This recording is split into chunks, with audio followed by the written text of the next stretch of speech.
Bueno, buenas tardes a todos y bienvenidos a la mesa redonda del Satsanga, donde vamos a tener la oportunidad de escuchar a todos los ponentes que desde un punto de vista u otro han abordado el tema de la muerte, el eje vertebrador de todo el Congreso. Como sabéis, el eslogan de nuestro Congreso es la muerte, el umbral de la libertad, de la eternidad.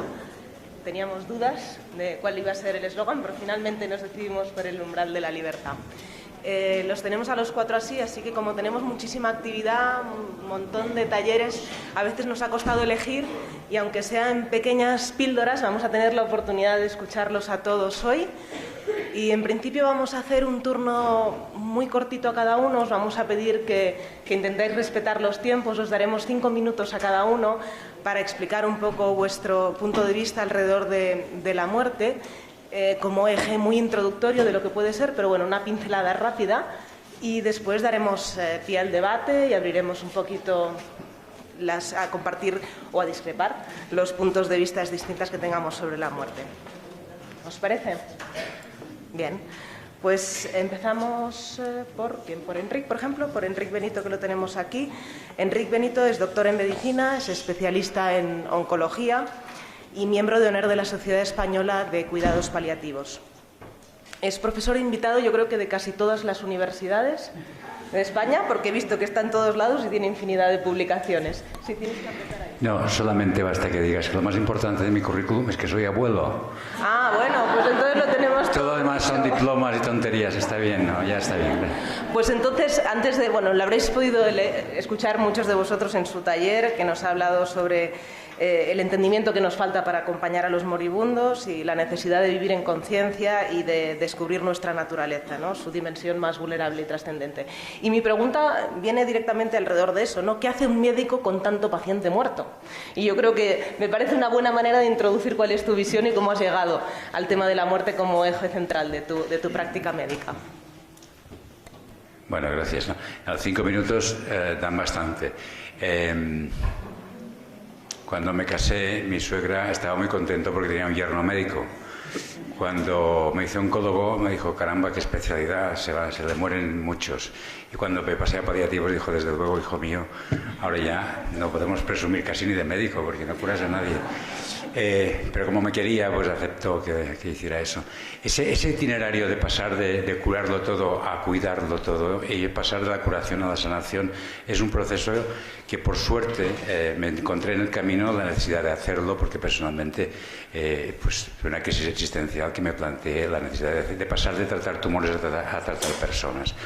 Y ahora, después de hacer esa época, disfruté ayer de cuando Carmelo comentó que a partir del 63 podemos ya ser maestros y profesores. Yo ahora me dedico a intentar ver si puedo ayudar a mis compañeros profesionales que están viviendo el drama de tener una perspectiva tan limitada de la realidad que piensan solamente en enfermedades, en patología y en el cuerpo. Entonces, la biografía de la persona y la dimensión trascendente no son tenidas en cuenta en el entorno sanitario. Pero nadie puede participar en una mirada tan estrecha sin sufrir el mismo. Entonces, yo lo que os quiero decir es que es verdad que en el entorno sanitario falta muchísima comprensión de la espiritualidad, de la dimensión trascendente de la persona, pero que esto no es culpa de nadie y que unos dos que tenéis que ver que también sufren, además de hacer sufrir, son los propios sanitarios. En este momento yo estoy embarcado en un programa que ya estamos desarrollando en el Patronato Científico del Colegio de Médicos de la Universidad Francisco Vitoria. O sea, yo estoy intentando desde el ámbito académico, que se llama el cultivo del currículum interior de los profesionales que trabajan con el sufrimiento. Todos se preocupan de tener un buen currículum. Esto hay que cultivarlo, no se puede examinar ni aprender. Pero si tenemos hoy en día herramientas preciosas para poder enseñar a los médicos y a los enfermeros y a los psicólogos cómo cultivar su interioridad para desde ahí poder ayudar y no ver la muerte como un fracaso ni como un absurdo, sino como un traspaso. Entonces este es mi empeño actual. Entonces estoy agradecido de la invitación de poder estar aquí y mi perspectiva es de alguien que ha estado acompañando a cientos de pacientes en esta etapa. Tengo el privilegio de, como ya os he explicado en algunas de mis charlas estos 2 días, pero mi interés ahora actualmente es la formación de los profesionales sanitarios en el cultivo de su currículum interior. Y ahí, como podéis imaginar, las herramientas para enseñar son muy sencillas. Hay una plataforma ética fundamental, pero eso es fácil porque todos los sanitarios tenemos un corazón compasivo. Hay que recuperar eso y validarlo. Hay un cultivo de la atención, porque la atención es fundamental. Si para ser un buen clínico tienes que manejar muchísima información, entonces todas las técnicas de cultivo de atención, que no es ahora, está muy de moda, mindfulness, pero todo lo que sea meditación, el cultivo de la gestión emocional, de entender cómo son las emociones, las tuyas, las del otro, para poderlas administrar, y el cultivo de la compasión y la metacognición, la capacidad de tomar perspectiva de tú y el enfermo y poder separarte para seguir ayudando con esto. Entonces, esto que hoy tenemos un know-how, tenemos conocimiento de cómo hacerlo, me parece que sería fundamental en el siglo XXI empezar a que los profesionales podamos trabajar desde con un buen currículum interior para cuidar el sufrimiento de los demás. Y este es mi empeño y es lo que me dedico ahora, pero no sé si era esto lo que tenía que decir, pero bueno, me ha salido esto. Bien está. Pasamos a su compañero Carmelo Vizcarra. Él también es médico, es el segundo médico de la mesa. Él es un defensor férreo de la medicina integrativa. Quien habíais podido asistir a su ponencia le habréis escuchado hablar sobre los septenios, los 7 ciclos de la vida desde el nacimiento hasta la muerte. Él arranca y le pedimos que exponga su punto de vista sobre la libertad y su aproximación desde la medicina integrativa al acercamiento de la libertad a los moribundos. Un poquito cuál es la visión y el enfoque médico de la medicina antroposófica respecto a este momento final de la vida. Yo hace 20 y tantos años tuve la gran oportunidad de escuchar en Barcelona a Kubler-Ross. Había leído su libro que se llama La muerte en un amanecer, que me imagino que conocéis ya todas y todos. Y aquella abuelita, que entonces tenía 82 años, nos hablaba de que en los campos de concentración las personas que estaban escribían y dibujaban especialmente mariposas. Sacó una bolsa así grande, hecho con passboard o algo así se dice, ¿no? Los tejidos diferentes. Abrió la cremallera y sacó una mariposa de colores especialmente preciosa y dijo que en los campos de concentración, ella no había vivido esa situación, pero que en los campos de concentración las mariposas eran el símbolo del alma, que aunque el cuerpo estuviera preso, el alma siempre podía ser libre, ¿no? Y me encantó aquella visión de aquella mujer que tenía entonces 82 años y que hablaba de un libro, La muerte, un amanecer, pues que quizás recién editado, ¿no? En medicina antroposófica consideramos, y para mí el sentimiento es de que venimos antes de nacer y vamos después de morir. Entonces, bueno, pues es una puerta se abre y otra puerta se cierra y sigues viviendo, ¿no? Una de las cosas bonitas, y creo que esa es una de mis aportaciones, es que Rudolf Steiner, siguiendo todo el linaje de la antigua alquimia, de la antigua espagiria y de la actual antroposofía, antropos ser humano y Sofía, la diosa de la sabiduría, decía que entramos por las 7 puertas, las 7 fuerzas, los 7 procesos.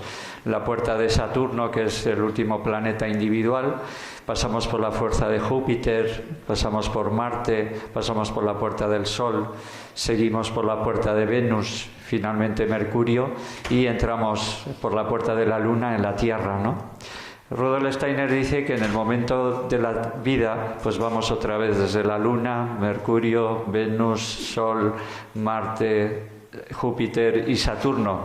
Y en cada una de esas esferas planetarias vamos dejando aquello que no hemos integrado en la vida, que todavía no hemos incorporado, que todavía no hemos sentido como algo propio, ¿no?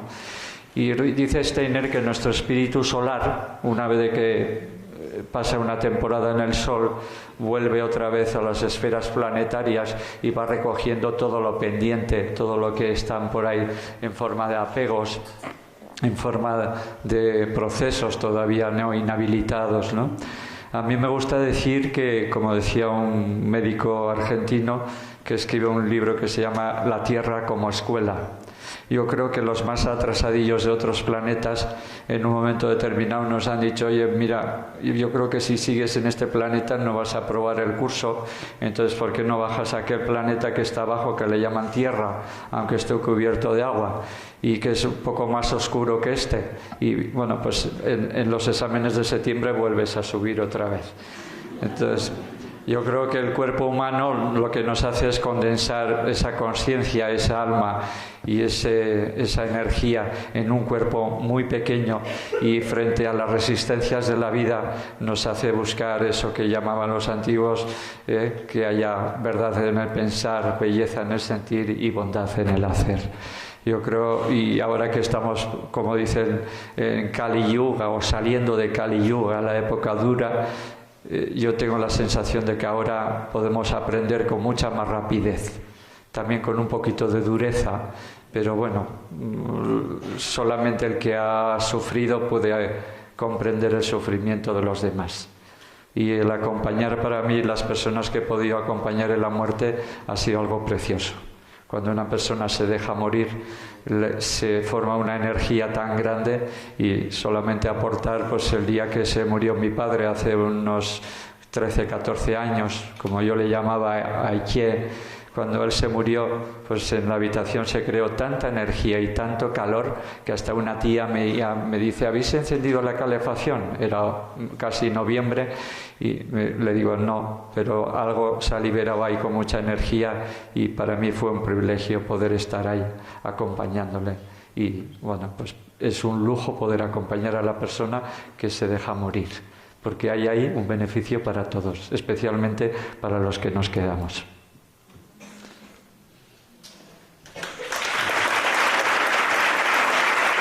Lagmi Chan es la persona que nos acompaña ahora. Él es profesor de Kundalini, es una persona que entiende el Kundalini como el yoga de la conciencia, y así lo ha escrito en alguno de sus libros y sus escritos. Y también otra de sus facetas es la sanación a través del healing, a través de los masajes. En su taller, ¿fue ayer? ¿Tu taller fue ayer? Hoy, esta mañana. No he podido, sí. Exacto. En su taller de Un nacimiento, una muerte, un propósito, él nos hablaba y nos planteaba las grandes preguntas: quiénes somos, de dónde venimos y a dónde vamos. Y le vamos a pedir que en estos 5 minutitos nos dé alguna píldora, nos dé alguna orientación para cumplir con ese propósito de conciencia. Hola a todos. Bueno, decir que todo yoga es yoga de la conciencia, no solo Kundalini. ¿Bien? Justo escuchando a mi compañero, lo que me ha venido es que realmente la muerte es un gran maestro. De hecho, yo mi despertar espiritual lo tuve gracias a la muerte, no porque yo muriera, así que no te puedo hablar de la muerte del más allá porque no he tenido esa experiencia, pero sí te puedo decir que la muerte de una persona muy cercana, a la que yo asistí hace muchos años, que murió en mis brazos, hizo que algo en mí también empezara a morir. Y luego, al poco tiempo, la muerte de mi abuelo hizo también que algo en mí empezara a morir. Ese proceso fue muy doloroso, porque cuando algo no lo entiendes, lo desconoces y tienes miedo, pues normalmente duele, ¿no? Sin embargo, fue una gran bendición, fue una gran enseñanza. Lo decía antes en el taller, la vida y la muerte son una misma cosa. Normalmente a mí me gusta verlo más que como la vida y la muerte, como el nacimiento, como ha dicho otro compañero, que es un principio, y la muerte es un final. Dentro del mundo del infinito todo va regenerándose, la energía ni se hace ni se construye, se transforma, ¿no? Y a mí lo que me sirvió ese proceso y lo que puedo decir de la muerte es que si en vez de ver la muerte como algo lejano, como algo que creemos que no nos va a tocar de momento, como si fuera algo ajeno que va a llegar en un momento, que evidentemente no tenemos control en cuándo va a suceder, la vida se vuelve bastante dolorosa y con bastante miedo, y en vez de vivir, sobrevivimos. Y hay mucha diferencia entre vivir y sobrevivir. Son dos términos bastante diferentes en cuanto a experiencia. Y siento que el entrenamiento que debe haber en la vida debe ser para vivir y debe de ser para morir. había una parte en mí que murió, que era Pepe, así me llamaban antes. No es porque tenga un rechazo a ese nombre, que me lo pusieran mis padres y no tengo ningún problema con él. Pero era una persona distinta, con otros objetivos, con otra visión en la vida, con otros miedos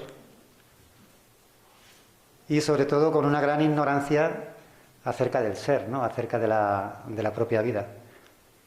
Y entonces esa parte fue dolorosa, dejarla ir y desapegarme de ella a base de concentrarme en otro punto de vida, en otra perspectiva. Y es donde ahí empecé a entender que la vida tiene un propósito, que la vida tiene un significado y que viviendo ese propósito y ese significado que es tan íntimo, tan personal, tan particular, la vida la percibes y la vives de una manera muy distinta, totalmente distinta. Y ahí es donde empecé a renacer otra vez. Es decir, esa parte fue una muerte en mí y siento que no va a ser la única, como ha dicho el compañero, hay ciclos. Y he sentido que a medida que te vas desenganchando más y dejas que partes de ti mueran, renacen otras. Y simplemente al final pues es una muerte pues con un paso más quizás desconocido, pero desconocido por la falta de atención y de preparación hacia él. Nuestro maestro nos decía que si tú te preparas para la muerte cada día, en cada respiración, la aceptas, la vida se vuelve mucho más intensa, se vuelve mucho más grande y puedes transitar ese momento sin dolor. Y una cosa que me impactó mucho es algo que una vez escuché y mis compañeros, sobre todo los que tienen mucha relación con enfermos terminales, sabrán mucho mejor que yo, es que llegue un momento al final de tu vida y digas: no me ha gustado esta vida, no la he vivido y me muero intranquilo o sufriendo o arrepentido o con culpabilidad o con dolor. Y digo yo, ¿qué sentido tiene vivir si para uno de los momentos más importantes, que es morir, no lo puedes hacer con satisfacción, en paz y sabiendo que el trabajo y el propósito ha sido cumplido, ¿no? Y ahí da igual la religión, da igual la creencia, da igual el lugar donde has nacido, el estatus social, la política, la muerte y la vida no entienden nada de eso, ¿no?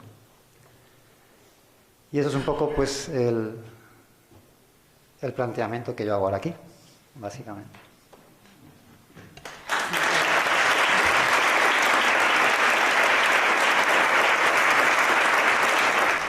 Pues muchas gracias. Ahora toca el turno de Francisco Javier Sancho. Él es sacerdote, doctor en teología, es el director de la Universidad de la Mística, que también nos acoge estos días y que agradecemos estar aquí también acogidos, porque es como nos sentimos. Ha escrito también infinidad de libros sobre la mística, es una persona muy reconocida y a mí me gustaría particularmente, es una cuestión que creo que a todos los que estamos aquí, que somos yogis, nos puede parecer interesante abordarla. Y es que, como sabes, los yogis creemos que la muerte no existe, que el alma se reencarna, vuelve a encarnarse. Y nos gustaría saber qué piensas desde la visión cristiana de la reencarnación.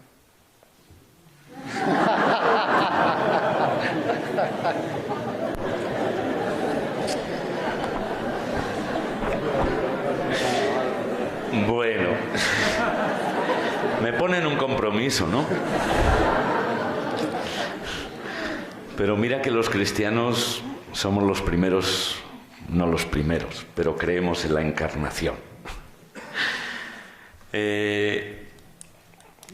Cuando entramos en conceptualizar las cosas es cuando quizás nos complicamos la vida, ¿no? Pero si yo te hablo desde una perspectiva experiencial, creo que es desde donde podemos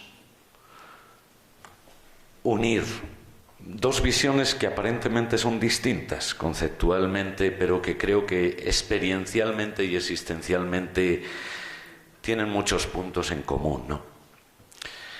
Para el cristiano, para el creyente, ¿no? Y sobre todo para los místicos, que son los que verdaderamente han entrado en la interioridad más profunda de lo que es el ser humano, ¿no? Al final nuestra vida se despliega como una encarnación. ¿Por qué? Porque somos espíritu, somos alma, somos sentimientos, somos afectos, pero todo eso acontece en la encarnación de una realidad, si queremos, material, biológica, con la cual me identifico, pero sé que también es pasajera, ¿no? Y en ese sentido, esa dimensión de encarnación, que supone un reto, un desarrollo, un potenciar, un caminar hacia la plenitud, diríamos, yo creo que está presente en todos los ámbitos, ¿no? El mismo hecho de que nosotros hablemos de la encarnación de Dios, del Hijo de Dios, ¿no? De Jesucristo, ¿no? Eso supone que la realidad humana es asumida, es incorporada a todo lo que es el proyecto de salvación de todo por parte de Dios, ¿no? Y decir, sí, ciertamente, cuando hablamos de una reencarnación es pasar de un proceso a otro, ¿no? En ese ánimo de, diríamos, alcanzar la plenitud, ¿no? Nosotros lo entendemos o lo vivimos quizás desde otra perspectiva, ¿no? De un amor que nos va purificando ya en esta encarnación, que yo vivo como la mía, que luego hay quien habla de un purgatorio, pero que en el fondo purgatorio y reencarnación, diríamos conceptualmente, vienen a significar una realidad similar, en el sentido de que estamos hablando de una necesaria purificación para llegar a esa plenitud, ¿no? Es decir, ya si entramos a conceptualizar y el modo y eso, ya somos muy diferentes, ¿no? Pero a mí eso no me preocupa. ¿Por qué? Porque en la medida en que voy ahondando cada vez más en la dimensión experiencial del ser humano, de nuestra relación con el misterio, con mayúsculas, llamémosle Dios, llamémosle Trinidad, llamémosle como lo conceptualice cada uno, ¿no? O desde donde lo viva o lo sienta o lo perciba, ¿no? Yo creo que el misterio es tan grande, y por ahí comenzaba yo esta tarde mi exposición, ¿no? El misterio es tan grande que nos desborda, que por muchos intentos de conceptualización que hagamos siempre se nos va a quedar corto.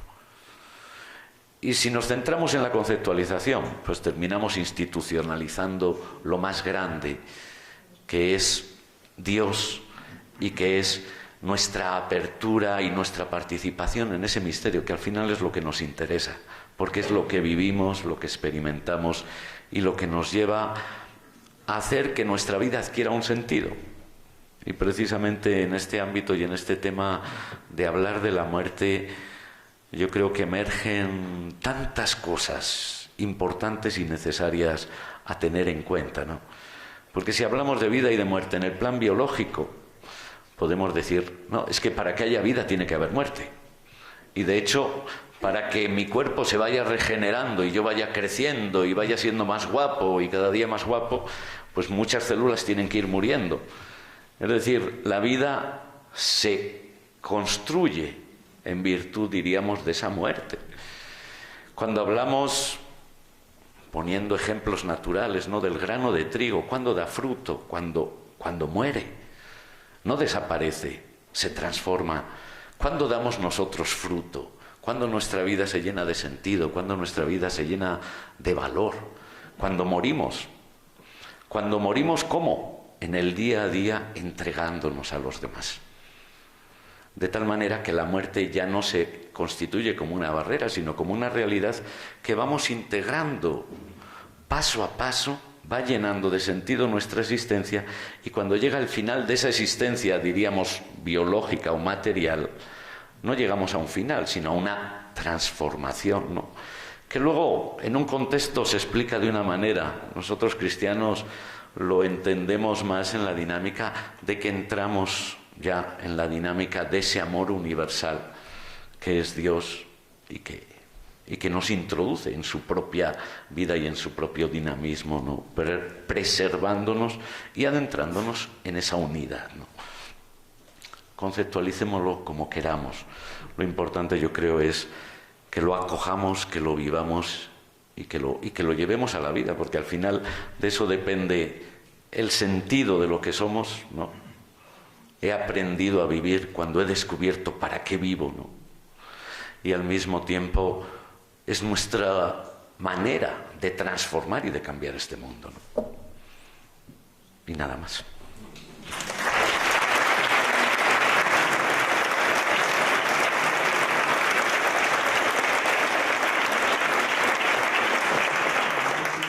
Soma. Soma necesita poca presentación para la mayoría de los que estamos aquí. Él es profesor de profesores, director de la Escuela CITRI, fundador de la FEIS, pero para mí me permitiréis, porque es la única persona que, enlazando con las palabras de Francisco Javier, sí que puedo hablar de su currículum desde mi experiencia y lo que he compartido con él. Es un alquimista del alma, lo es de mi alma, de las hierbas que necesitan para vivenciar el alma dentro de mí, del ungüento necesario para alcanzar la paz, y es el agua vital para vivir la vida con alegría.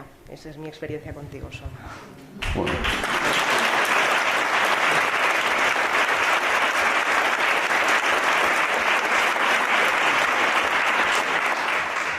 Me lo pones crudo, ¿eh?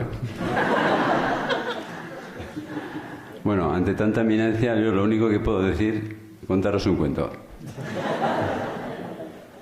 Y ahí, a partir de ahí hablamos. Algunos ya lo conocéis, el cuento de la muerte, ¿cómo no? Vivía en Bagdad un comerciante llamado Zahir, hombre culto y juicioso. Tenía un sirviente, Ahmed, a quien apreciaba mucho. Un día, mientras Ahmed paseaba por el mercado de tenderete en tenderete, va y se encuentra con la muerte, que le miraba con una mueca muy extraña. Ahmed, asustado, echó a correr y no paró hasta llegar a casa de su señor. Una vez allí le contó todo lo ocurrido y le pidió un caballo para llegar a Samarra, donde tenía unos parientes y así poder escapar de la muerte. Zahir no tuvo inconveniente en prestar el mejor caballo de su cuadra y le dijo: si le apuras un poco al caballo, esta misma noche estarás en Samarra con tus parientes. Cuando Ahmed se hubo marchado, Zahir se dirigió al mercado y al poco tiempo se encontró con la muerte y le dice: tarde o temprano te lo has de llevar porque has asustado a mi sirviente. Déjalo tranquilo mientras tanto, si te lo has de llevar. Y la muerte le respondió: oh, no fue mi intención de asustarlo, pero ¿cuál fue mi sorpresa de verlo aquí? Pues esta misma noche tengo una cita con él en Samarra.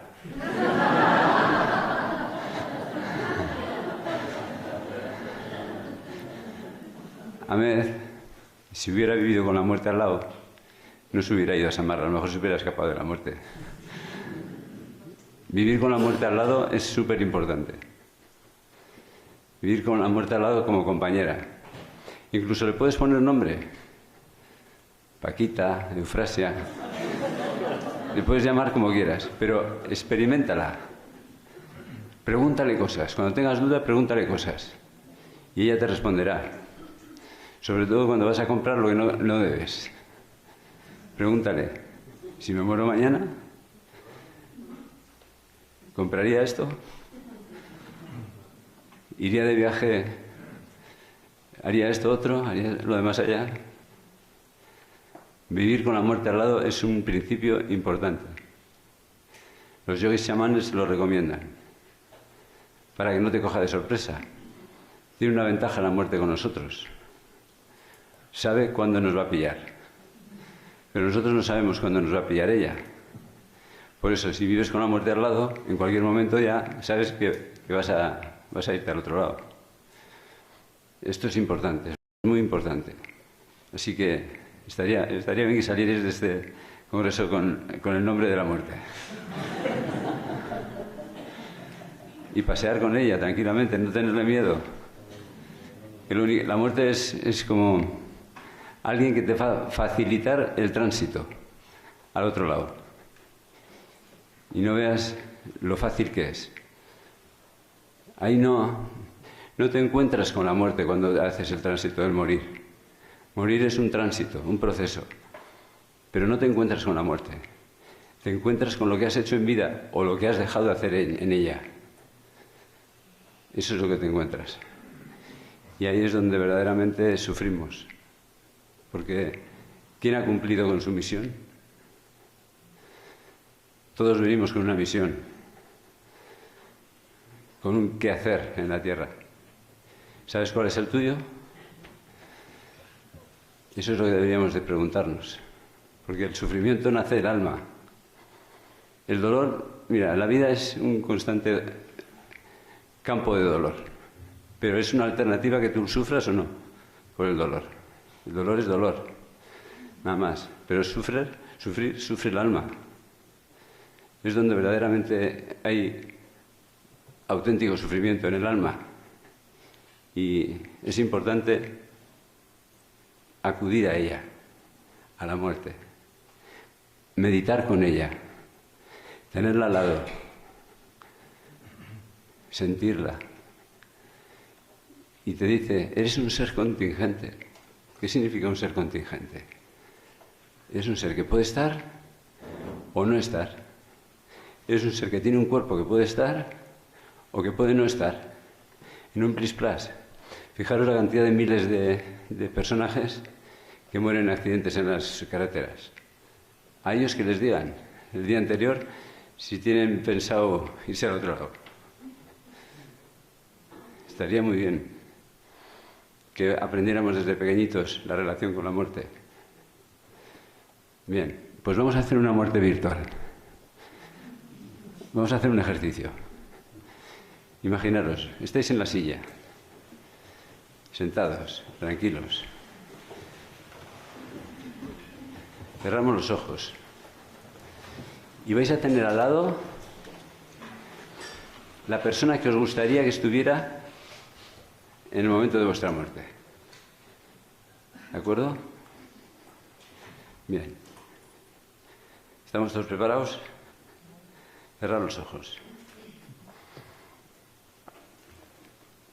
Vais a escuchar unas cosas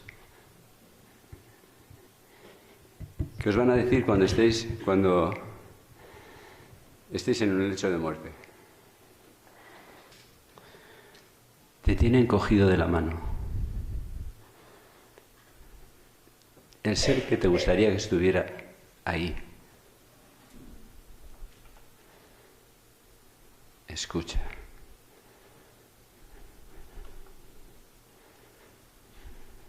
Gracias, hermana. Voy a hablar en femenino. A los hombres no les importa. Gracias, hermana, por la ayuda que nos has prestado en tu recorrido existencial.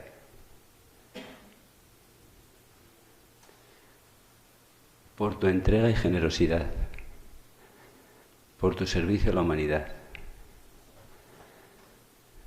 Gracias, hermana, porque tus aciertos nos han ayudado y tus errores nos han enseñado. El amor que nos ha unido, ni el tránsito de la muerte podrá disolver.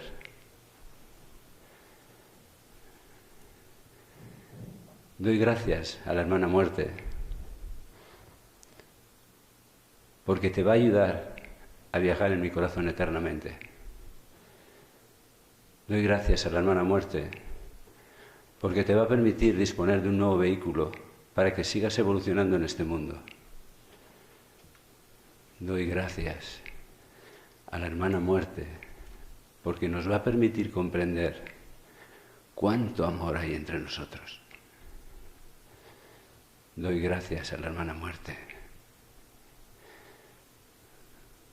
porque nos permite desarrollar humildad, nos infunde el perdón,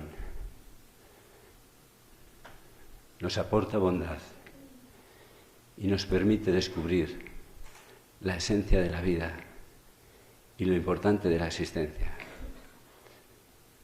Doy gracias a la hermana muerte porque nos enseña el camino de la paz. Doy gracias a la hermana muerte porque te va a ayudar a sentir a Dios. Escucha, hermana, si comprendes a la muerte, te dará alas de libertad. Si le llamas, te concederá múltiples bendiciones. Si la sientes, te saturará de paz. Y si la escuchas, te colmará de sabiduría. Dirígete a la luz. Dirígete a la luz. No te dejes guiar por otra cosa que no sea la luz. Has de saber que la muerte solamente transforma el cuerpo físico, pero da libertad al espíritu. Has de saber que la muerte renueva la vida, forma parte de ella, y su misión consiste en hacer despertar al alma de su letargo encarnada en un cuerpo físico. La muerte no es una derrota, es la mayor victoria del alma si la sabes acoger en paz.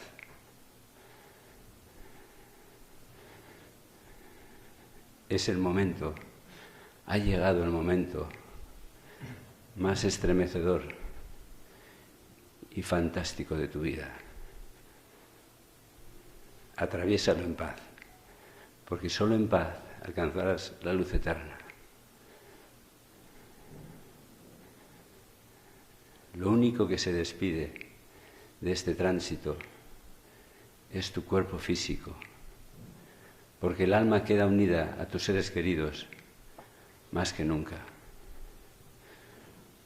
Es hora de transformar. Es el momento de que tu conciencia dé un salto evolutivo. Es tiempo de experimentar el más grande poder del desapego. Ha llegado el día del encuentro con tu alma y de la revisión de tu conciencia. En estos últimos instantes de tu vida, sé lo más bello que puedas, lo más humilde que puedas concebir. Manifiesta la alegría más grande que tu corazón pueda albergar. Aspira a lo más elevado de ti mismo. Despliega la generosidad más grande que sientas. Convierte tu corazón en pura devoción. Desvela esa fe que ocultamente guardabas. Elimina el miedo, los apegos y las dudas. Y sentirás y comprenderás que la muerte no existe, que es otra de las caras de la vida. Ahora te hablo a ti, hermana muerte. Abraza a este ser con dulzura. Acógelo en tu seno con ternura, para que lo antes posible alcance los planos de la luz. Amado guía del tránsito, conduce a este ser. Ha sido fuertemente de la mano, para que no se despiste ni se pierda por los seductores senderos de los planos terrestres. Te doy gracias, hermana muerte, porque no eres destrucción ni eliminación, sino renovación. No eres desintegración, sino reintegración. No eres desaparición, sino reaparición. No eres sufrimiento, sino dicha absoluta. La muerte no duele. Te doy gracias, hermana muerte, porque cuando eres consecuencia de un ideal de liberación humana, te conviertes en la máxima expresión del amor, en la máxima consagración del amor. Te doy gracias, porque tu presencia nos permite que nuestra alma progrese, adquiera sabiduría, se eleve y evolucione. Te doy las gracias sobre todo, porque eres un sabio gesto del amor de Dios para el alma humana. Y eres el gesto más bello de desapego del alma con el cuerpo. Vete en paz. Así es, y así será.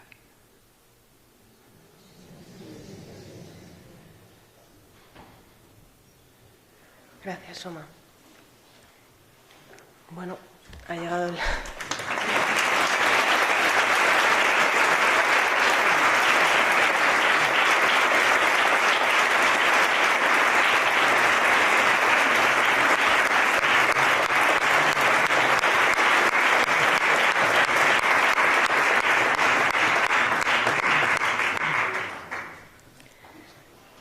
Gracias por permitirnos vivenciar una muerte tan preciosa.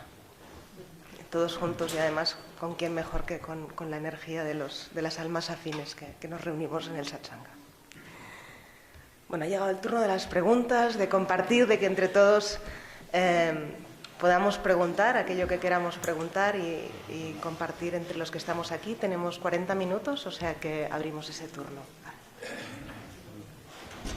No sé si con estas palabras,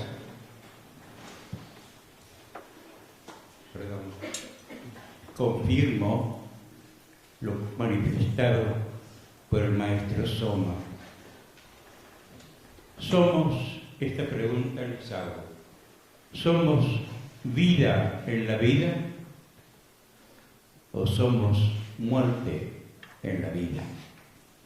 ¿Ves la pregunta que os hago? ¿Creéis realmente en lo que manifestáis? ¿Es producto de vuestro interno, de vuestra experiencia como humanos? Es la pregunta que os hago. ¿Me lo diréis? Porque habláis mucho de la muerte, ¿correcto? Entonces mi pregunta es esta: ¿la muerte es vida o la vida es muerte?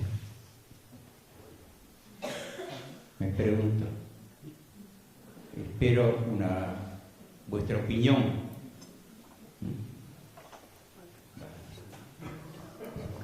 Yo, si os parece, como nos lo pide Hugo, pues damos un turno rápido a todos y agradecería al resto de personas que cuando preguntéis aún.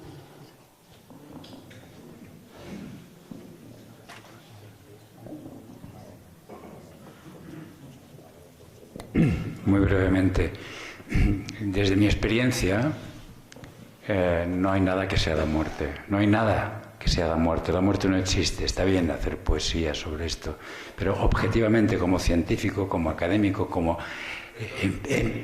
perdón. No. Sí, perdón. ¿Me oyes ahora? Perfecto. La muerte no existe. Podemos hablar poéticamente, es un personaje, es un espantapájaros que hemos vestido con nuestros miedos, que cuando le miras a los ojos ves que no existe, no hay nada que sea la muerte. Hay un nacimiento y hay un murimiento. El murimiento es el proceso de morir. Pero para nacer no hemos puesto ningún personaje como puede ser para acabar. Esto es una fantasía, un constructo mental. Entonces no hay nada que sea la muerte, hay un nacimiento y un murimiento y hay una continuidad en la existencia. La conciencia, desde mi experiencia, está fuera de nuestro cuerpo y de nuestra mente, de nuestro cerebro, perdón. Entonces el cuerpo se acaba, pero la conciencia persiste, no existe la muerte. Eso es lo que quiero decir, todo es vida. Y lo que pasa es que como hay un punto donde se pierde la continuidad con los demás, parece como que este abismo, este misterio, lo vemos con inquietud, con miedo, con congoja. Entonces, desde este miedo empezamos a construir y a hacer fantasías, pero no es... Cuando quitas el miedo y te acercas a mirar y ves lo que hay, te das cuenta que es un nacimiento, es un alumbramiento a otra dimensión. Esto es mi experiencia.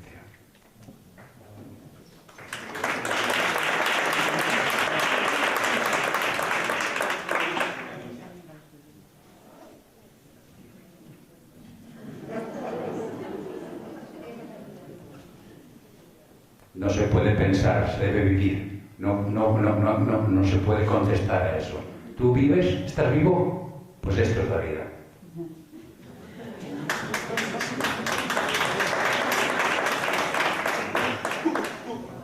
Estoy vivo cuando siento en mí mismo,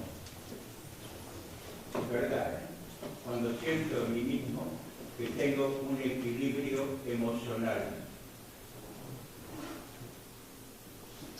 estoy muerto cuando tengo un desequilibrio emocional. Pero después de ello, la materia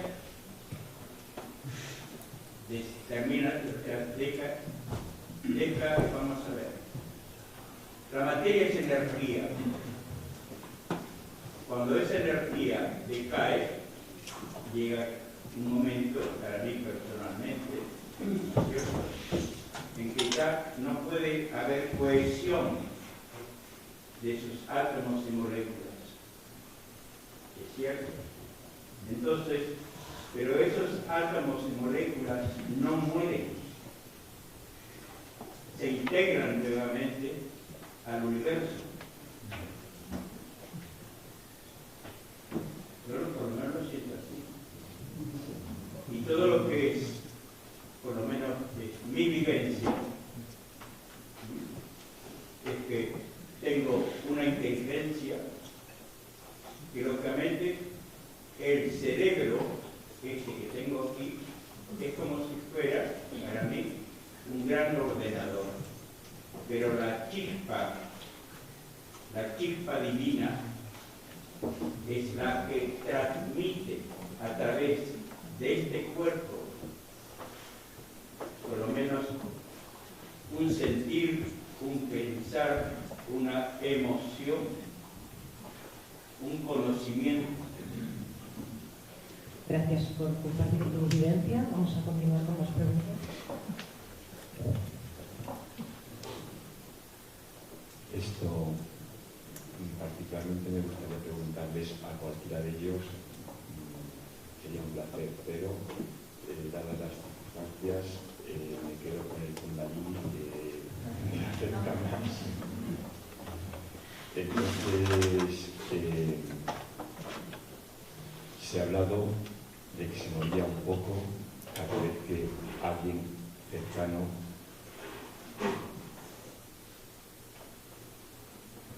dejaba su capacidad de mover el corazón. También se ha hablado del sufrimiento y también se ha hablado del dolor. No he llegado a comprender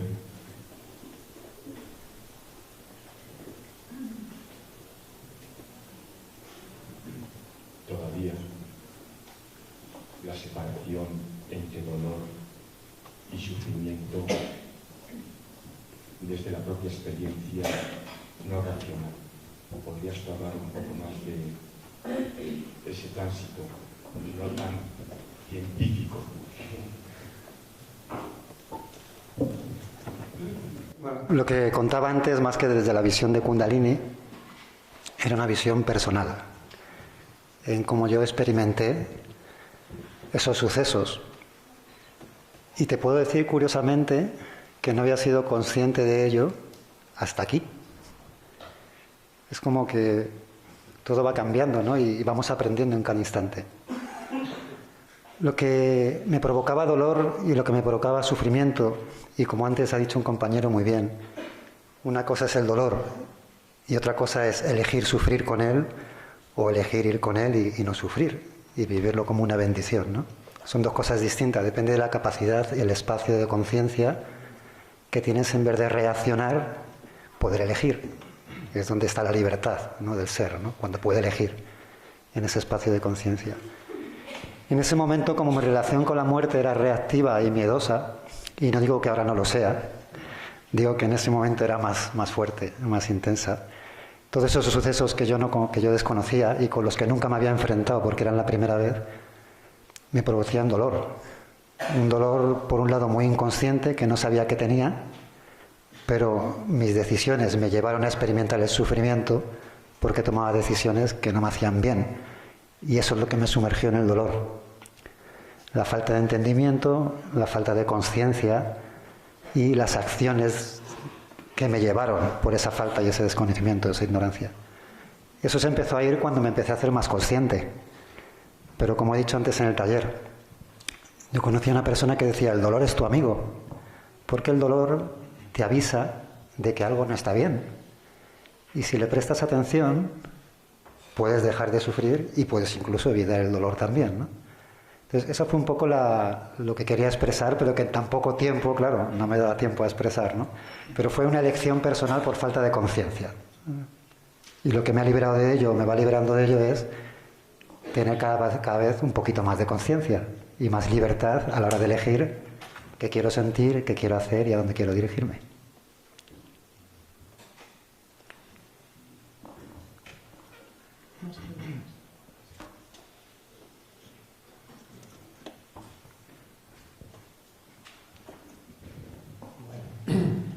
Yo tengo a mi madre, que tiene 98 años, y voy a visitarla con frecuencia a la residencia donde está, y la verdad es que el panorama que encuentro allí es muy desolador.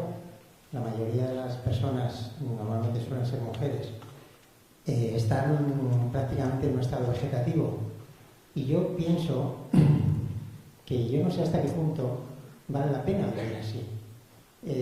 Está el tema de la eutanasia. ¿Qué piensan ustedes de ese tema? Porque cuando una persona lo está pasando mal, cuando una persona no tiene sentido ya que viva porque es vegetal, ¿qué sentido tiene que viva esa persona? ¿Qué opinión tienen? Bueno, si alguien quiere contestar.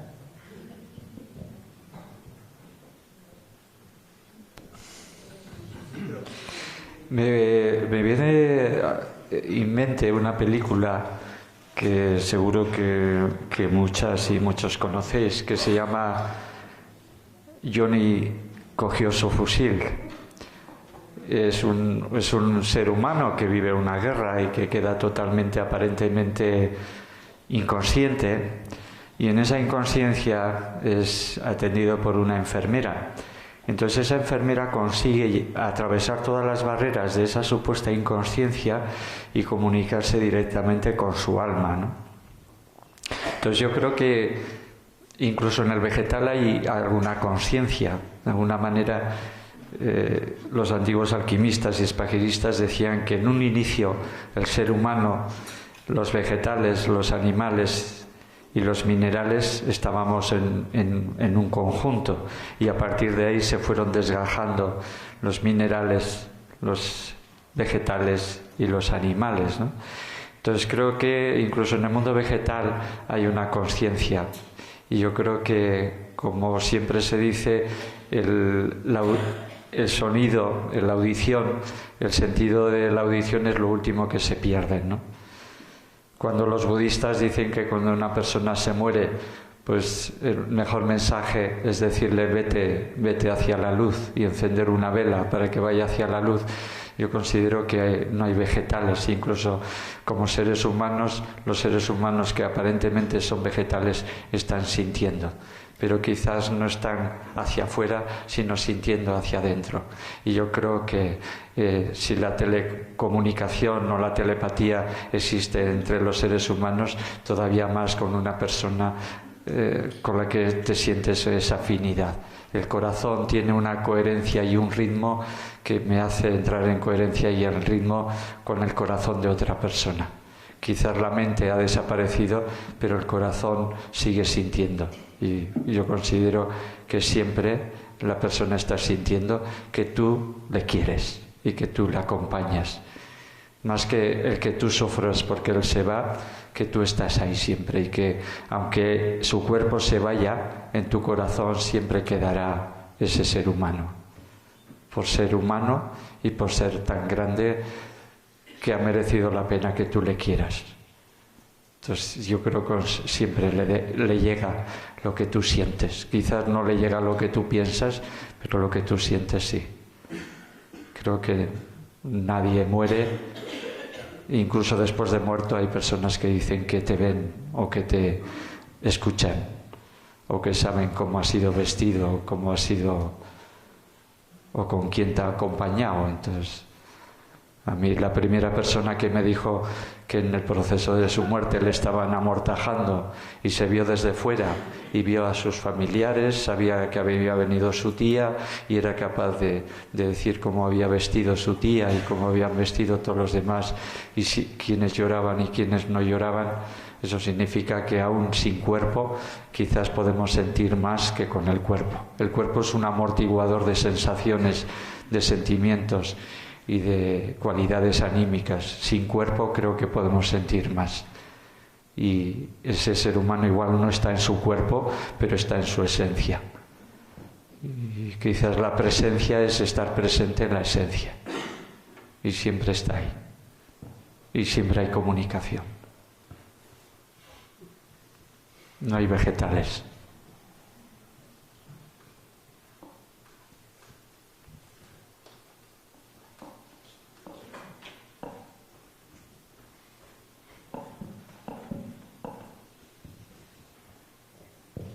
Hola, yo le quería preguntar a Soma que a ver si me podía dar una idea de qué le puedo decir yo a los padres cuyo hijo ha muerto antes de nacer.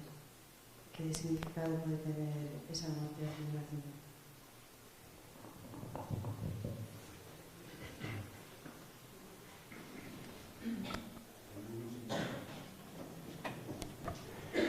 El mismo significado que si viviera 90 años. Cada cual venimos a la Tierra con una misión. Y esa misión puede durar 2 meses, 1 mes, 1 año, 3 años. Y ya está. Hay que asumirlo ahí. Esa misión puede ser armonizar una familia, por ejemplo. Esa misión puede ser que haya amor, no solamente entre los padres, sino todo el contenido parental. Y eso enlaza un poco a la pregunta que ha hecho antes. ¿Cómo te llamas? Antonio. Las personas mayores que aparentemente están de vegetales, a quien más nos sirve es a los que estamos al lado, porque nos ayuda a desarrollar cantidad de cualidades. Los que están impedidos es cuando más evolucionan. Cuando hay impedimento, evolucionas mucho más que cuando no hay impedimento y hay adversidad. Tiene sentido porque evolucionamos. El sentido de la vida es la evolución. ¿La evolución hacia dónde? Hacia Él. Y si te toca vivir adversidades, abrázalas y no sufrirás. Asúmelas y no sufrirás. Sé valiente. ¿Qué sentido tiene el que alguien se quede embarazada y muere cuando alumbra el bebé? Muere el bebé. ¿Para qué ha nacido si muere? Pues para que la madre comprenda, desarrolle el desapego y se pasan muchas cosas entonces alrededor. Ese es el sentido, la evolución anímica del alma. Todo tiene sentido.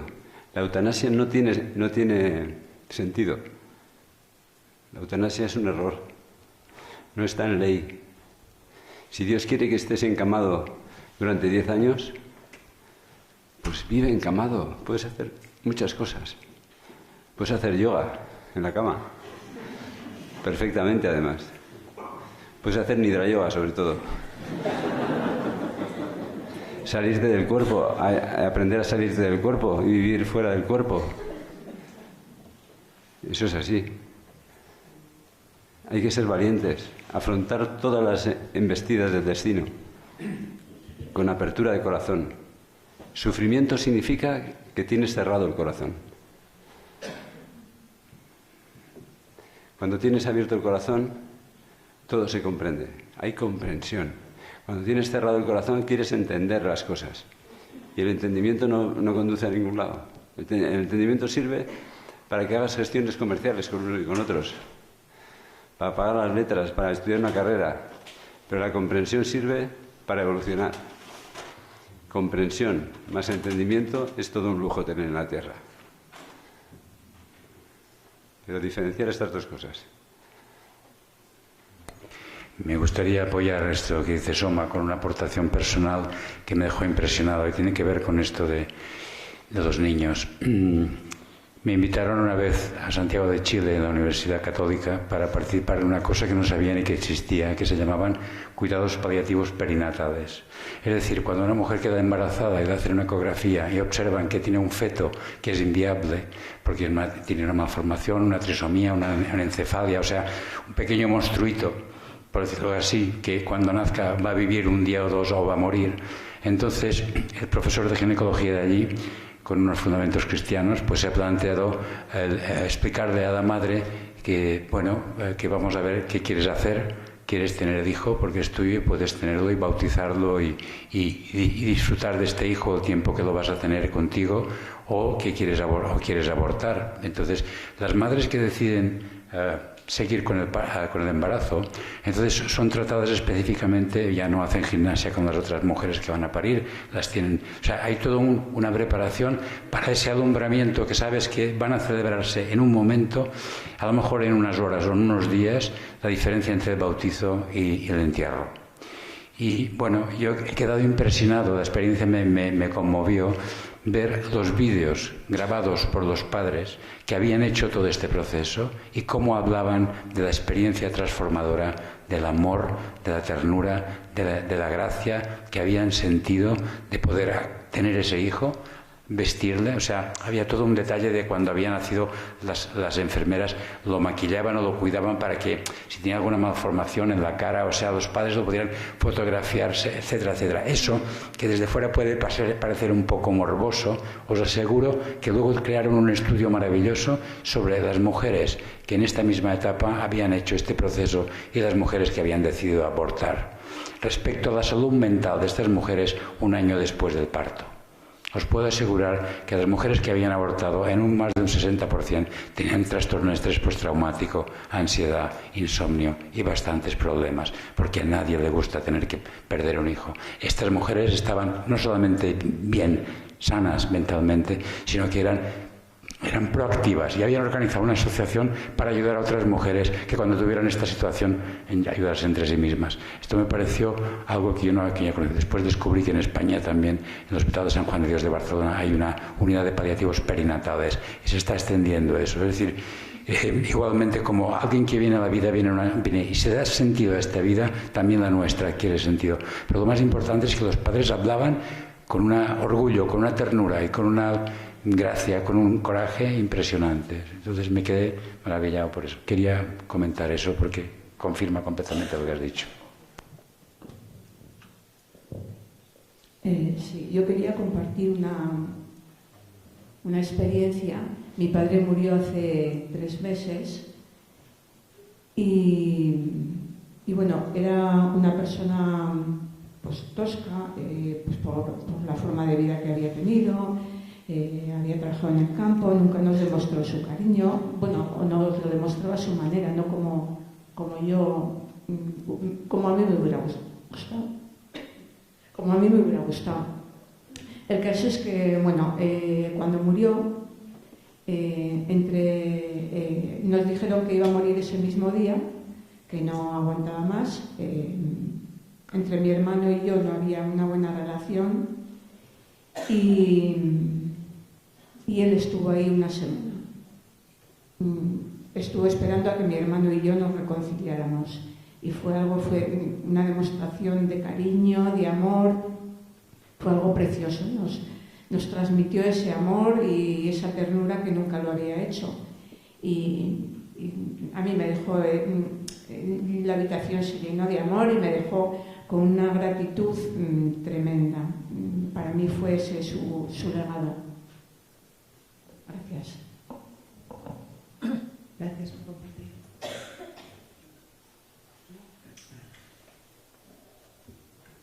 Mientras alguien se decide, ¿sí? Mientras alguien se decide a preguntar. Bien. Yo iba a hacer una pregunta, me la guardo. Buenas tardes a todos.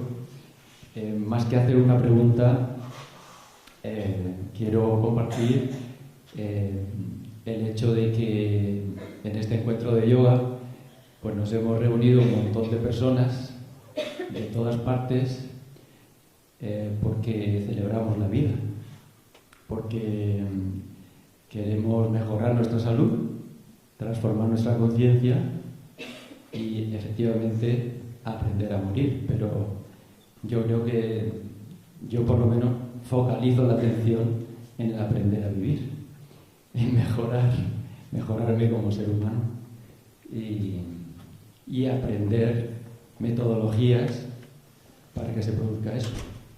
Luego ya el momento de la muerte llegará y si tú realmente has conseguido tu objetivo, pues afrontarás ese momento conscientemente y sin sufrimiento.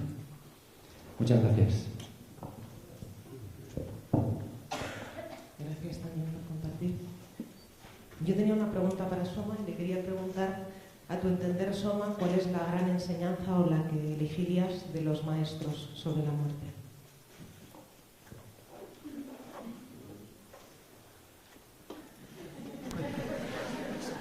No quieren que hable. Bueno, sobre todo comprobar que todos estamos de acuerdo, ¿no? Más o menos. Y esto es una experiencia, cuando todos estamos de acuerdo, cada uno con sus planteamientos, es que hay algo de verdad ahí. En esencia. Y además, casi todos partimos de la experiencia. Porque si no hay experiencia, no hay realización. Puedes leer muchas cosas, muchos libros, conocer muchas historias, pero si no has experimentado, difícilmente puedes transmitirlas. Como decía en el taller, puedes informar de lo que sabes, pero transmitir, solamente puedes transmitir lo que eres. Y no sé, yo creo que algo os hemos transmitido, ¿no? Me parece a mí.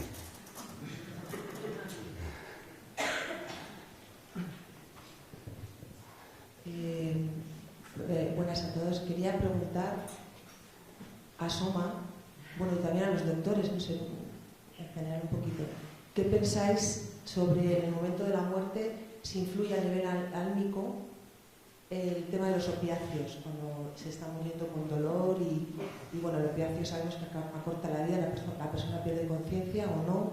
¿Qué opináis sobre esto? Esto te lo puede informar mucho mejor Enrique o Carmelo. Ha habido una leyenda urbana producida por un error de la industria farmacéutica. En un momento dado, el siglo pasado, a principios del siglo pasado, una industria farmacéutica está investigando un nuevo fármaco y lo comercializó pensando que era mejor que la morfina. Y este laboratorio que comercializó este fármaco no se dio cuenta que lo que estaba comercializando una cosa que producía muchísima más adicción, era más potente, pero producía mucha adicción, y era la heroína. ¿Sabéis qué pasó a partir de aquí? Al descubrir que habían comercializado la heroína, la Food and Drug Administration americana se había equivocado.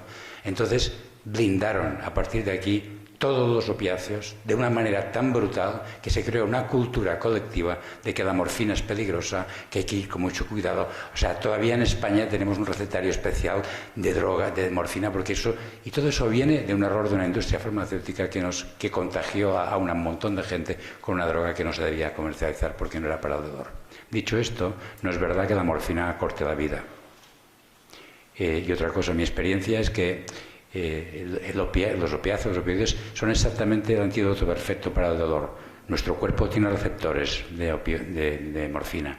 Quiero decir que nuestro cerebro está preparado para recibir... O sea, nosotros fabricamos opioides normalmente. Cuando haces footing o haces ejercicio físico de forma vigorosa, te sientes muy bien porque has creado una serie de endorfinas que son sustancias de este tipo. Cuando uno tiene mucho dolor, hay que quitar el dolor. Y eso no interfiere en la conciencia. Otra cosa es el momento que uno está sufriendo, y no es un dolor físico, sino puede ser existencial, y hay que aplicar una sedación, eso puede bajar el nivel de conciencia. Pero eso no altera para nada el espíritu. Quiero decir, no tengamos miedo de cuidar bien a las personas, o sea, no queramos que la gente muera heroicamente con un dolor terrible para evitar desde un tabú de creer que debamos anestesiar la conciencia. La conciencia se puede disminuir para que no sufra, pero la persona no la puedes, el espíritu no le afecta la morfina. Entonces, el mensaje es, por favor, que la gente muera sin dolor, aunque muera un poco dormida, porque no importa, cuando sale de allí la morfina no le hace ningún efecto. ¿me entiendes? O sea, está bien despierto cuando suelta el cuerpo. Eso no le afecta para nada. Entonces, desmontemos el tabú y no intentemos evitar morir con los ojos despiertos rabiando de dolor, porque eso es inhumano.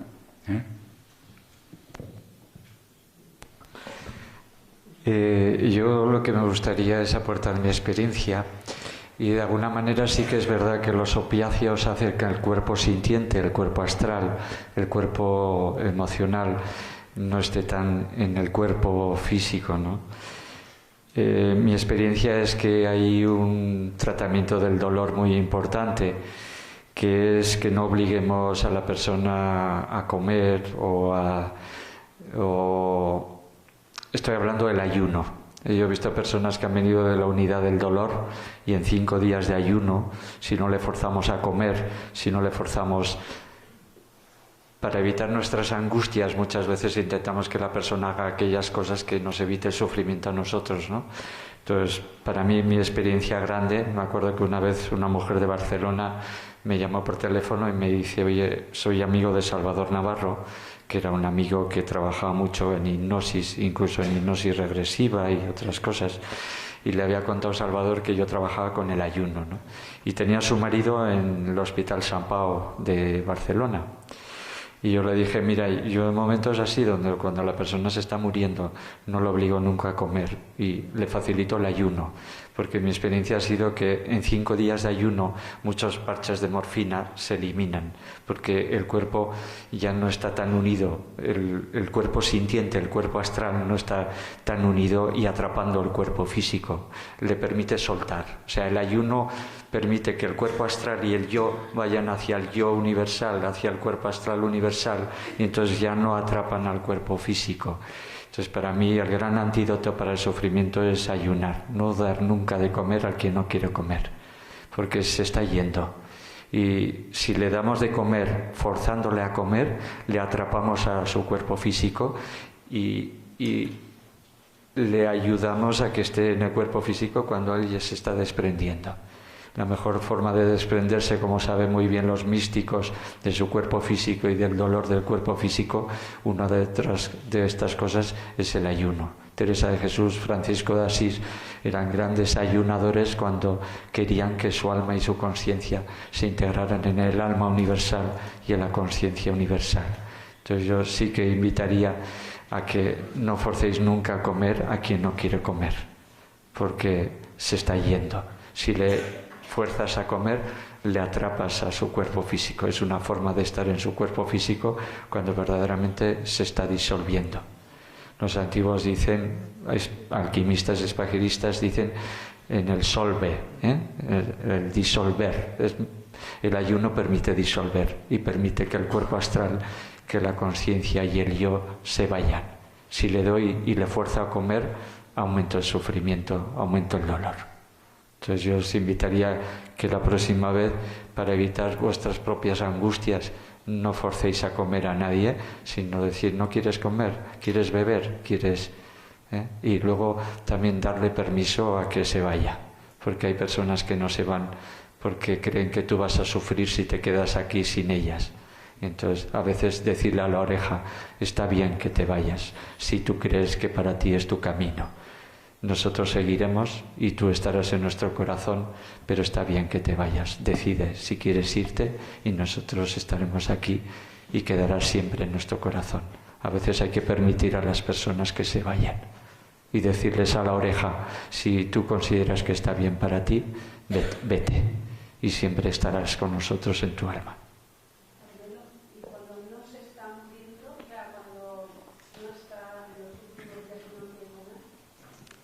Pues no darle de comer.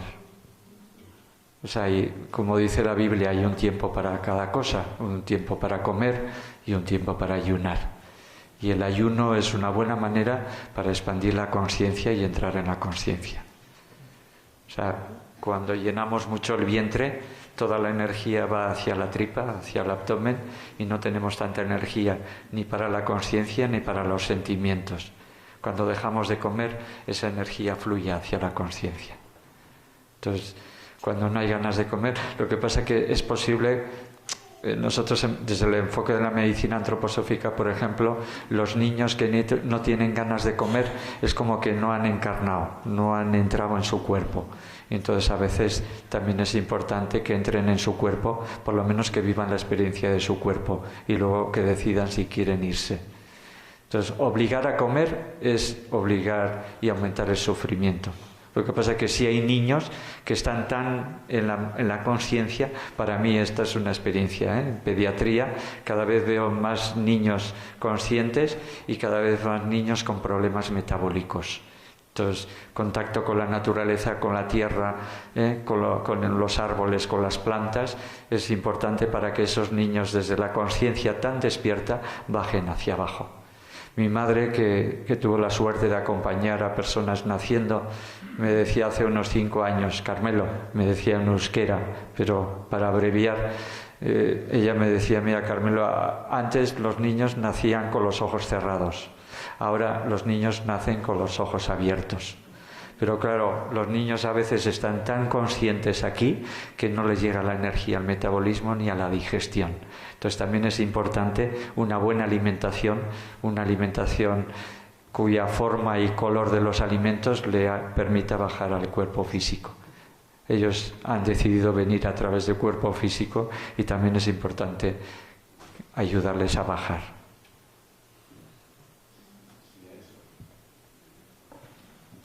Si a eso le añades dejarle en paz durante 3 días, después del muerto, mucho mejor. Todas las tradiciones en todos los pueblos de la tierra han contemplado eso. 3 días después de muerto, dejarlo en paz, para que se desprenda del cuerpo físico correctamente.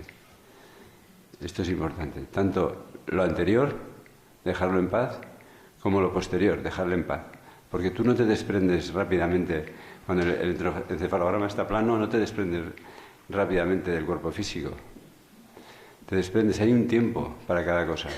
Y hay un tiempo necesario para el desprendimiento. Y eso deberíamos de contemplarlo en todos los sitios.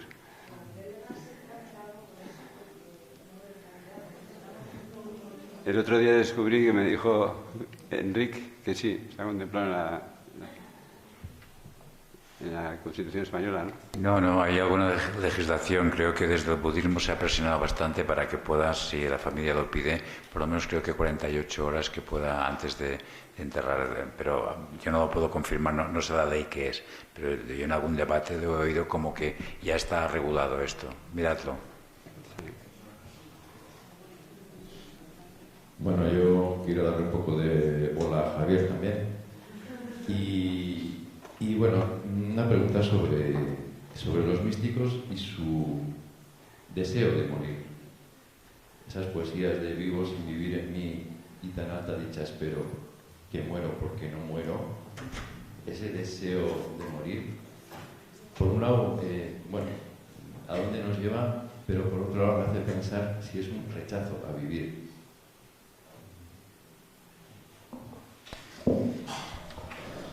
Sí, bueno, es una de las paradojas que encontramos en los místicos, pero que en el fondo termina siendo muy lógica, porque ese anhelo de muerte, en el fondo, es un rechazo de una vida que no es auténtica, ¿no? Y la muerte vista como ese paso a la plenitud del amor, a la unión auténtica y verdadera y eterna, ¿no? Pero ciertamente el problema entre ellos, o más que el problema, la solución, o lo que ellos plantean de cara a la vida, es que la vida adquiere sentido cuando realmente es una vida entregada. Y por lo tanto, el vivir verdadero para ellos es como un morir, pero un morir en el sentido de que me estoy entregando, me estoy dando. Mi vida tiene un sentido en razón y en virtud de los demás, ¿no? Y por eso llegan a plantear en un momento esa realidad, ¿no? O padecer, es decir, o vivir entregándose, es decir, vivir muriendo, o morir, que es renacer a la vida verdadera, ¿no? De tal manera que no es un rechazo a la vida, sino un rechazo a lo que no es vida, a lo que para los místicos no sería una vida verdadera, que sería la vida encerrada en el propio egoísmo, en la búsqueda del interés personal, el no pensar en los demás, el no gastar la vida, diríamos, al servicio de los otros, ¿no? Y entonces sería, diríamos, esa realidad, ¿no? Vivir amando o morir para amar en plenitud. Dos últimas preguntas, desgraciadamente queda un poquito de tiempo porque es hora del comedor. Tú me he despedido antes. Hola, buenas tardes. Yo quería preguntar el tema de la muerte en la gente que se suicida, ¿cómo se recoge aquí? Es que no sé cómo se llama. Sí. Imagino que se recogerá de varias formas, según los sistemas de creencias, tradiciones. Te puedo dar la visión desde Kundalini Yoga. Se supone que si vienes a la vida, vienes con un propósito. Nosotros entendemos que vienes con una cantidad de prana, una cantidad de energía a consumir en esta vida. Y te mueres cuando esa cantidad de prana ha sido consumida, o esa cantidad de energía, que es el que necesitas para tu propósito. Puedes venir con muy poquito o con mucho, depende de la vida que vayas a tener. Cuando te suicidas y no has completado de alguna manera tu misión, tu propósito, y fuerzas eso, de alguna forma no has gastado ese prana. La forma en la que lo vemos nosotros es que el alma, de alguna manera, al no tener un ciclo de muerte natural, y con el prana que ha sido consumido, no llega a alcanzar quizás el estado que llevas con una muerte natural. Y de alguna forma te quedas, por explicarlo de alguna forma, suspendido en un espacio, por decirlo de alguna manera, donde ni estás vivo ni estás muerto. Bueno, por ejemplo, los fantasmas, o por ejemplo las personas que se han apegado a la tierra, o en otros espacios o éteres donde tampoco vives libre, donde tampoco encuentras esa satisfacción del ser, hasta que ese prana es consumido. Nuestro maestro nos decía que además en ese espacio el prana se gasta muy despacio. Es decir, cuando estás en tu vida real el prana se gasta rápido, pero cuando estás en ese espacio que no estás dentro del cuerpo, el prana se consume lentamente. Y hasta que ese prana no se gasta no puedes otra vez o bien volver a la esencia o volver a la reencarnación, ya depende. Yo te puedo decir en mi experiencia personal, independientemente del sistema de creencias acerca de ello, lo que a mí me sirvió cuando yo estaba en circunstancias de mucho dolor y mucho sufrimiento donde dices, he tocado fondo, ¿no? Cualquier persona que ha llegado a ese momento, para no querer sentir ese dolor, se ha planteado, bueno, lo más fácil es cortar. Y te entran ganas de cortar y dices, mira, yo quiero terminar con este dolor y con este sufrimiento. Pero por alguna fortuna yo sabía que ahí no acababa el tema, sino que de alguna manera yo tenía que enfrentarme a eso en otra forma, en otro espacio o en otra situación desconocida, que no sé cuál es. Y saber que eso no soluciona absolutamente nada, sino que posiblemente lo empeore, porque no es vivir con ese valor que decía Soma, con coraje, aceptar las cosas, al final no aprendes en la vida. Y a mí me ayudó. Entonces, nosotros sostenemos que suicidarse es interrumpir un compromiso que el alma tiene consigo mismo en vivir la vida, y romperlo pues supone también una consecuencia, como toda la vida. Es decir, todo tiene consecuencias y la consecuencia es que sigues sufriendo.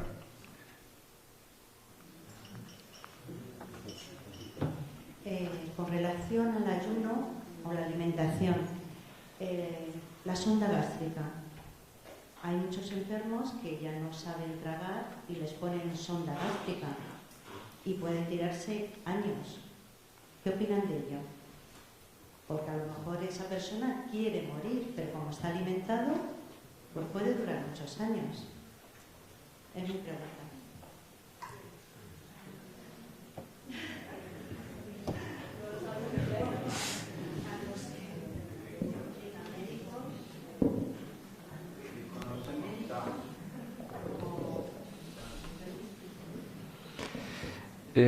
Yo creo que cada persona tiene que decidir si está consciente cuando quiere irse. Y entonces Yo me acuerdo, sí, no se me olvidará nunca, como Bernie Siegel, un cirujano americano que escribe 2 libros muy bonitos, que uno es Paz, Amor y Autocuración, y otro Amor, Medicina Milagrosa, y era él cirujano, ¿no? Y cuenta de una persona que está en coma y que lleva muchos años en coma.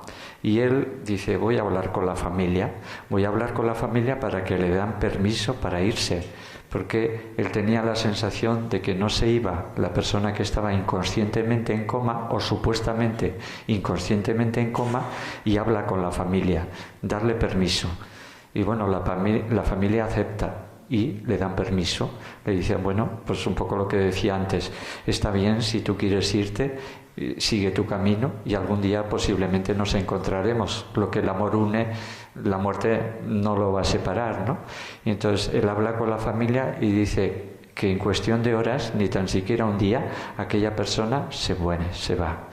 Entonces creo que no tenemos derecho a atarle a nadie a la vida si él considera que es el momento de irse. Entonces una sonda gástrica, si la persona quiere seguir, pues igual sí que se puede poner, pero yo no lo pondría si la persona no quiere quedarse aquí. Si cree que el momento para ella es irse, lo mejor es que ayune para que su mente y su conciencia se disuelvan cuanto antes en la mente universal y en la conciencia universal. Llamemos Dios o llamémosle como queremos. Entonces es una manera de atarle a la vida y igual no quiere seguir aquí, o no es el momento de seguir aquí. Ya. Sí. Sí, pero o quizás es la familia en la que sabe las voluntades. También hay las voluntades últimas. Ahora hay cada vez en medicina la posibilidad de que tú des la voluntad última, que si estás inconsciente te deje morir. También hay movimientos por una muerte digna. También es necesario que apoyemos estos tipos de movimientos. Y la familia en el fondo sabe qué haría la persona, y la familia en ese momento puede apoyar a que está bien que se vaya, porque que siga su camino más que se vaya. En el fondo es permitirle a la persona decidir, y si no, la familia que pueda decidir por lo que cree la familia que haría esa persona. Desgraciadamente se nos ha acabado el tiempo, a no ser que decidamos hacer un ayuno colectivo y pasemos de la cena. Ya la están sirviendo, así que sabéis que a las 9 empieza el concierto. Os pediría que vayamos todos directos a comer porque ya está la comida servida. Agradeceros a los 5 que nos hayáis abierto el corazón para amar también la muerte. Gracias.